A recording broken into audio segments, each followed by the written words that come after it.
जी, प्यार तो हम भी बहुत करते हैं उनसे। ओहो, उनसे? क्या बात? अभी से उनका नाम लेना बंद कर दिया? हाँ।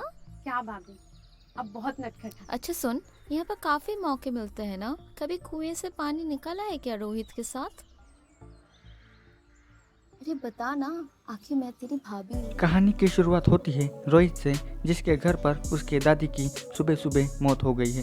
फिर अगले सीन में मुंबई जैसा बड़ा शहर दिखाया जाता है और यहाँ पर आपको पता चलता है कि रोहित के रिश्तेदार भानु, रेनू और उनके माँ बाप यहाँ मुंबई में रहते हैं। फिर थोड़ी देर बाद भानु का पिता आते हैं। वो अपना उदास चेहरा लेकर घर के अंदर आते हैं और घर में सबको बताते हैं कि रोहित की दादी अब इस दुनिया में नहीं रही। और अब ये बात सुनकर घर में सभी लोग नाराज हो जाते हैं। फिर सभी मिलके रोहित के गांव जाने के लिए तैयारी करने लगते हैं। पर यहाँ पर भानु के पिता और माँ की तबीयत खराब होती है, जिसके कारण रेनू कहती है कि आप लोग यहीं पर रुक जाओ, मैं और भानु साथ में चले जाएंगे और उनसे कह देंगे कि आपकी तबीयत खराब होने के कारण आप यहाँ नहीं आ सके। रेनू की बात सबको ठीक लगती है। फिर रेनू अपने पति भानु को फ़ोन लगाती है। फिर रेनू सारी बात भानु को बताती है। फिर भानु गांव आने के लिए निकल जाता है। फिर अगले सीन में फिर से आपको रोहित के गांव का सीन दिखाया जाता है, जहां पर भानु और रेनू पहुंच जाते हैं। फिर रोहित उन दोनों को लेने के लिए आ जाता है। फिर तीनों मिलकर रिक्शा में बैठ जाते हैं, पर रोहित की नज़र तो सिर्फ रेनू पर ही टिकी रहती है। वो उसको देखते देखते उसी के ख्यालों में खोने लगता है। बाद में तीनों रोहित के घर पहुंच जाते हैं और अपना सामान लेकर रिक्शा से उतर जाते हैं, जहां पर ये दोनों सभी के चेहरे देखकर वो भी उदास हो जाते हैं। बाद में रोहित भानु और रेनू को उनके कमरे में ले जाकर उनका कमरा दिखाता है। कुछ देर बाद रेनू अपने कमरे में अकेली होती है। तभी पीछे से रोहित आता है और आते ही रोहित रेनू को कस के पकड़ लेता है और रेनू के साथ बड़ी रोमांटिक भरी बातें करने लगता है। इन दोनों की ऐसी बातों से आपको पता चलेगा कि ये दोनों ऑलरेडी एक दूसरे को जानते हैं और साथ में इन दोनों का एक दूसरे के साथ अफेयर भी चल रहा है। फिर अगली सुबह रोहित नहाने जाता है, पर वो टॉवेल लाना भूल जाता है, जहाँ पर वो माँ को टॉवेल ला कर देने के लिए कहता है, जिसकी जगह रेनू टॉवेल लेकर जाती है। फिर रोहित रेनू को देखकर मजाक मजाक में उस पर पानी फेंकता है। फिर रेनू भी बिना घबराए वो भी बिन मौसम बरसात वाला खेल खेलने लगती है। इन दोनों का खेल अभी चालू ही हुआ था कि तभी पीछे से रेनू का पति भानु आ जाता है और इन दोनों को ये सब करते हुए देख लेता है।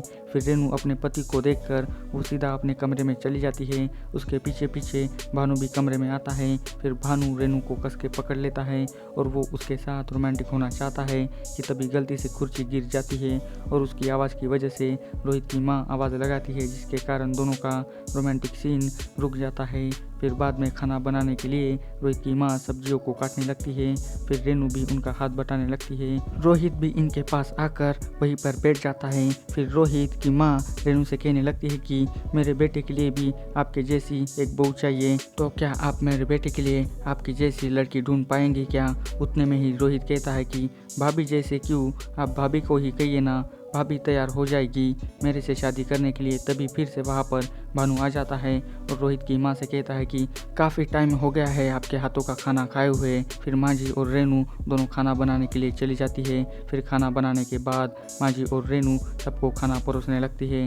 फिर सभी का हंसी खुशी खाना खाकर हो ही जाता है। खाना खाने के बाद रेनू अपना हाथ धोने बाहर जाती है, तो रोहित वहाँ आकर फिर से रेनू के साथ रोमांटिक होने लगता है।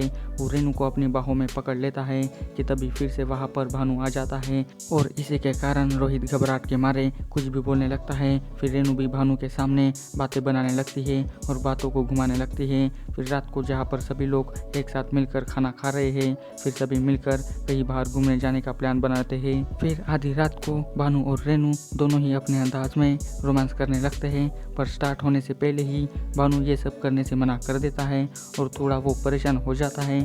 फिर अगले दिन सुबह सुबह रेनू बढ़िया सी हॉट नाइटी पहनकर बाहर आती है, तो रोहित उसे देखते ही वो रेनू पर दुपट्टा डाल देता है और कहता है कि तुमने इस गांव के हिसाब से बहुत छोटे कपड़े पहने हैं, जरा बच के रहना, नहीं तो सभी गांव वाले बस तुम्हें ही घूरते रहेंगे। फिर रेनू रोहित के पास बैठकर कोमल की बातें करने लगती है। वो कहते हैं कि आपको कोमल कैसी लगती है, तो रोहित शर्मा के कहता है कि नहीं नहीं, वो तो बस मेरी पड़ोसन है और हम दोनों अच्छे दोस्त भी हैं। तो रेनू कहती है कि हमें सब पता है कि क्या चल रहा है तुम दोनों के बीच में, तुम मेरी नज़रों से नहीं छुप सकते बेटा, मुझे सब पता है। फिर रात को रोहित और कोमल दोनों साथ मिलके अपनी चरम सुख की प्यास को मिटाने लगते हैं। फिर अगली सुबह रोहित ब्रश करने लगता है, तभी भानु वहाँ आकर कहता है कि मुझे सब पता चल गया है कि तुम्हारे बीच में क्या चल रहा है। ये बात सुनकर रोहित तो घबरा जाता है, क्योंकि उसे लगता है कि इनको रेनू और हमारी सभी बातें पता चल गई है। लेकिन भानु कहता है कि तुम कोमल के साथ बहुत मज़े करते हो ना। अब रोहित को कोमल की बात सुनकर हंसने लगता है और इन सारी बातों को टालने लगता है। फिर सभी लोग मिलकर तैयार होने लगते हैं, क्योंकि ये सभी बाहर जाने वाले हैं। रोहित, भानु और रेनू घूमने के लिए घर से निकल जाते हैं। जाते समय उन तीनों को कोमल के पिताजी बाहर बैठे हुए दिखाई देते हैं, तो वो तीनों उनके साथ बातें करने लगते हैं। फिर कोमल बाहर आकर तीनों को घर के अंदर आने के लिए कहती है, तो रोहित कहता है कि आज नहीं, फिर कभी आएंगे, आज हमें बाहर घूमने के लिए जाना है, हमें देरी ना हो जाए इसलिए हम जल्दी में हैं। ये कहकर तीनों वहाँ से चले जाते हैं।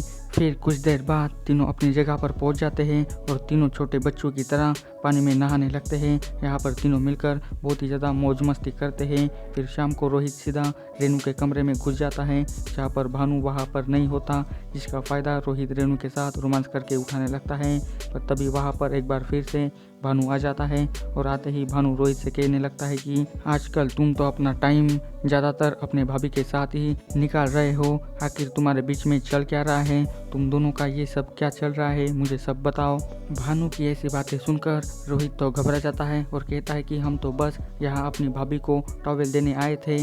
भानु रोहित की हड़बड़ाती जबान को देखकर उस पर शक करने लगता है, पर वो रोहित को कुछ भी नहीं कहता। फिर अगले सीन में भानु और रोहित दोनों शराब लेने के लिए वाइन मार्केट में आते हैं। दोनों मिलकर शराब की दुकान में से 6 से 7 बोतल खरीद लेते हैं। फिर दोनों शराब लेकर वापस आते हैं और बाहर बैठकर दोनों शराब पीने लगते हैं। दोनों शराब पीते पीते अपनी पुरानी बातों को ताज़ा करने लगते हैं। दोनों रात भर अपनी पुरानी यादों को ताज़ा करने लगते हैं। फिर अगले दिन कोमल रेनू के पास आकर उनसे मदद मांगने लगती है। कोमल रेनू से कहने लगती है कि आप बहुत ही सुंदर हो, आप मुझे अपने नुस्खे बताइए जिससे कि मैं भी आपकी तरह सुंदर दिखूं। कोमल की ये बातें सुनकर रेनू थोड़ा हंस पड़ती है और कहती है कि तुम तो पहले से ही खूबसूरत हो। ऐसी बातें करते करते रेनू कोमल से रोहित के साथ क्या चल रहा है ये पूछने लगती है, तो कोमल शर्मा के बताने लगती है कि हाँ भाभी, हमें रोहित बहुत ही ज़्यादा पसंद है, हम उनसे बहुत ही प्यार करते हैं। तो रेनू कोमल से पूछती है कि तुम्हें तो यहाँ पर काफ़ी मौके मिलते हैं, तो क्या तुम दोनों ने अभी तक कुछ किया? कोमल रेनू भाभी की ऐसी बातें सुनकर शर्मा जाती है और वो वहाँ से उठकर चली जाती है। फिर रात को भानु और रेनू दोनों फिर से एक दूसरे के साथ रोमांस करने की कोशिश करते हैं, पर एक बार फिर से भानु रेनू को ये सब करने से मना करता है। और यहाँ पर आपको ये पता चलेगा कि क्यों भानु रोमांस करते समय रेनू को रोक लेता है, क्योंकि भानु जब भी रेनू के करीब जाने लगता है तो उसके दिमाग में सिर्फ रोहित के और रेनू के बारे में ही घूमने लगता है। और इसी बात को लेकर भानु बहुत ही परेशान होता है स्टार्टिंग से लेकर एंड तक, और इसी के कारण रेनू का भी मूड बहुत ही खराब हो जाता है भानु को लेकर, जिसके कारण वो भानु के साथ झगड़ा करने लगती है और गुस्से में आकर वो वहीं पर सो जाती है। फिर अगले दिन कोमल आपको उदास चेहरे में दिखाई देती है, क्योंकि जब से रेनू भाभी आई है तब से रोहित सिर्फ उनके पीछे ही घूमता है, जिसके कारण कोमल रोहित पर बहुत ही ज़्यादा गुस्सा हो गई है। फिर रोहित वहाँ आकर कोमल को मनाने की कोशिश करता है, पर कोमल उसकी एक नहीं सुनती और वो वहाँ से चली जाती है। फिर बाद में कोमल घर के पीछे जाती है, जहाँ पर वो रेनू भाभी और रोहित के माँ के साथ काम करने लगती है। उसके पीछे पीछे रोहित भी आता है। फिर रोहित वहाँ आकर बड़ी ही बेकी बातें करने लगता है। वो अपनी माँ से कहने लगता है कि पहले के ज़माने में राजाओं की 2-2 बीवियाँ होती थी। तो माँ जी कहती है कि तू ये सब क्यों पूछ रहा है? तो रोहित कहता है कि हमें भी 2-2 रानियाँ बनानी है, अगर गलती से एक नाराज़ हो गई तो दूसरे के साथ तो काम चला सकते हैं ना।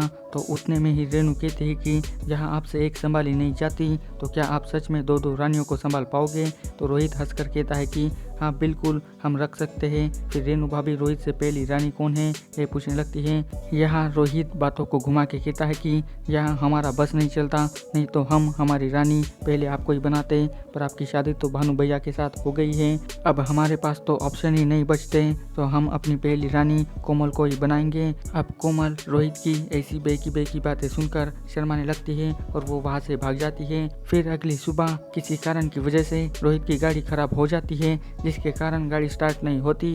रोहित अपनी गाड़ी को रिपेयर करने की कोशिश करने लगता है और कोमल रोहित को देखकर हंसने लगती है। रिपेयरिंग करते करते बाइक की ग्रीस रोहित के मुंह पर लग जाती है और उसका मुंह काला काला हो जाता है, जिसे देखकर कोमल उसका मजाक उड़ाने लगती है। फिर रोहित कोमल के पास जाकर उससे पानी मांगता है। फिर कोमल उसे पानी ला कर देती है। उसके करीब आती है तो रोहित अपने चेहरे पर से ग्रीस निकालकर कोमल के गालों पर लगा देता है और इस बात पर दोनों अपने रोमांटिक मूड में आ जाते हैं। और फिर क्या दोनों सुबह सुबह ही अपना मूड फ्रेश करने लगते हैं। फिर शाम को रोहित की माँ और रेनू दोनों बैठकर बातें करने लगती हैं। दोनों बातें करते करते रेनू कोमल की तारीफें करने लगती है और कहती है कि आप कोमल की शादी रोहित से करा दो, यह लड़की रोहित के लिए सबसे बढ़िया है। और यही बात रोहित की माँ को भी अच्छी लगती है। पर क्या सच में ये सब हो पाएगा, ये तो आपको आगे ही पता चलेगा। और उतने में ही रोहित भी वहाँ पर आ जाता है। फिर अगले सीन में आपको रोहित और रेनू भाभी का रोमांस वाला शो देखने को मिलेगा। रोहित रेनू को चूमने लगता है तो रेनू भाभी बहुत ही डर जाती है कि कोई उन्हें ये सब करते हुए देख ना ले। तो रोहित कहता है कि भाभी अब हमें कोई नहीं देख सकता क्योंकि सभी अपने अपने काम के लिए बाहर गए हैं। अब यहाँ पर तुम्हारे और मेरे अलावा कोई भी नहीं है। अब रेनू रोहित की बातों में फिसल जाती है और वो उसके साथ इंटीमेट होने लगती है कि तभी पीछे से रेनू का पति भानु आ जाता है। अब इस बार भानु दोनों को छुप कर ये सब करते हुए देख लेता है। इस बार भी भानु कुछ भी नहीं कहता। फिर रात को भानु और रेनू अपनी शर्म सुख की प्यास को मिटाने की कोशिश करने लगते हैं कि उतने में ही भानु फिर से रेनू के साथ रोमांस करने से इनकार कर देता है। और इसी बात को लेकर रेनू भानु पर बहुत ही ज़्यादा गुस्सा हो जाती है। रेनू फिर से भानु के साथ झगड़ा करने लगती है और रेनू गुस्से में आकर वो वहीं पर सोने लगती है। और भानु वहाँ से उठकर सीधा रोहित के कमरे में चला जाता है। इधर रोहित गहरी नींद में होता है। भानु आकर रोहित को उठाता है। फिर भानु उसका हाथ पकड़कर उसको अपने कमरे में लाता है। भानु दरवाजे को बंद कर देता है और रेनू को भी नींद से जगाता है और रोहित से कहता है कि जो तूने इसके साथ पहले किया ना वो फिर से करके दिखा। भानु की ये बात सुनकर रेनू चौंक जाती है और कहने लगती है कि क्या आप पागल हो गए हो, आप ऐसी बेकी बातें क्यों कर रहे हो। तो भानु गुस्से में कहता है कि मुझे सब पता है कि तुम दोनों के बीच में क्या चल रहा है और कब से चल रहा है, ये सब मुझे पता है, मैं पागल नहीं हूँ, समझी क्या। फिर भानु दोनों को पलंग पर बैठने के लिए कहता है और दोनों को आपस में शर्म सुख करने के लिए कहता है। भानु की बातों पर अब दोनों नाचने लगते हैं। दोनों अपना खेल चालू ही करने वाले होते हैं कि उतने में ही भानु रोहित को धक्के मार के अपने कमरे से बाहर निकाल देता है। अब ये सब कुछ रोहित के पल्ले तो नहीं पड़ता। फिर भानु फिर से दरवाजे को बंद कर देता है और वो बाद में अपनी बीवी रेनू के साथ टपाटप करने लगता है। वो भानु के साथ बहुत देर तक पलंग तोड़ करता रहता है। और इसी के साथ शर्म सुख चाला हाउस पार्ट 2 की कहानी भी यहीं पर खत्म हो जाती है। आपको इस वेब सीरीज में स्नेहा पॉल के जबरदस्त वाले सीन्स देखने को मिलने वाले हैं। अगर आपने अभी तक इस वेब सीरीज को नहीं देखा तो जाइए और जल्दी से इस वेब सीरीज को उल्लू के ऐप पर जाकर देख लीजिए। आपको ये वेब सीरीज बहुत ही ज़्यादा पसंद आने वाली है। और आपको इसकी स्टोरी कैसी लगी ये मुझे कमेंट करके बताइए। इसी तरह के वीडियो पाने के लिए मेरे चैनल को सब्सक्राइब कर दीजिए। साथ में इस वीडियो की लिंक अपने दोस्तों के साथ भी शेयर कर दीजिए और इस वीडियो को जाते समय लाइक भी कर दीजिए। तो बस आज के वीडियो में बस इतना ही। आपको ये वीडियो कैसी लगी मुझे जल्दी से कमेंट करके बताइए। तो मिलते हैं अभी अगले वीडियो में। Thanks for watching this video.